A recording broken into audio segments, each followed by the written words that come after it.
Amanda Knox is back in Italy for the first time since being acquitted of murder 8 years ago. Cameras greeted the former exchange student when she arrived yesterday for a criminal justice conference. She went through multiple trials following the 2007 murder of her roommate. The case attracted global attention. Seth Doane is following her visit in Modena, Italy. Seth, what's the reaction been to her return? Well, Anthony, we are here at the conference in which she is taking part, and there is certainly a lot of support for her here. But her presence in Italy has reignited a media firestorm. And according to the lawyer for the family of the victim, Meredith Kircher, it has reopened old wounds. She was only in the conference with her fiancé for a few minutes this morning before the glare was too much. An organizer telling us she was traumatized by the media.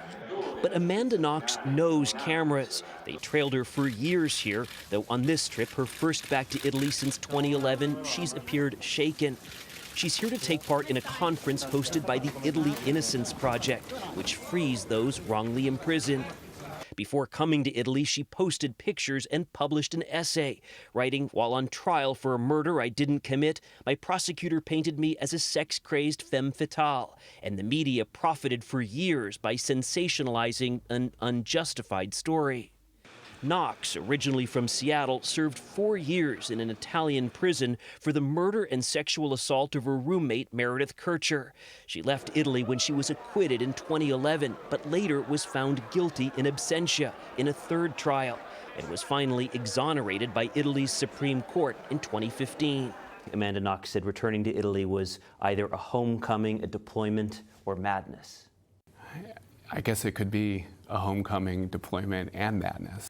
Seth Miller is the executive director of the Innocence Project of Florida. This is a place where something really bad happened to her, and I think it's natural that there would be some anxiety and worry about coming back to this place. In the essay, Knox refers to herself as a journalist and explains she's working on a true crime podcast, which attempts to rehumanize those thrust into the media spotlight.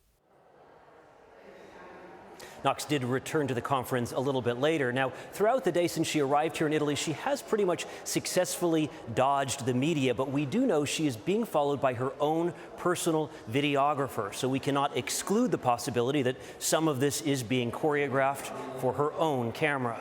Tony? Seth Doane for us in Modena, Italy.